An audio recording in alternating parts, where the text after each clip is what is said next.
See, this is the Amchi ice cream, which is very popular, that comes from the brand HOCCO, and it is so popular that it is almost sold out every single time. But the interesting part about this brand called HOCCO is that it built all of its goodwill in only the past couple of years, because it only started operations in October 2023. But it was not like the founders could not have started earlier due to operational inefficiencies or the fact that they did not have any idea.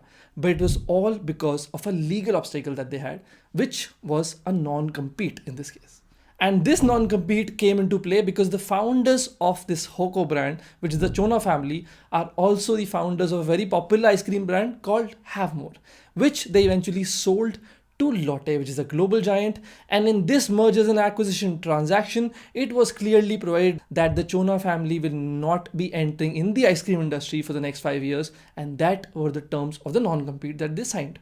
But such non-compete clauses are not just relevant and important for such bigger M&A transactions, but also for relatively smaller transactions where a startup founder is raising funds for the startup and an angel investor or an institutional investor is entering into this transaction. And that is why if you are a startup founder, you should know these three important things about non-compete clauses before executing, or even for that matter, getting your lawyer to draft.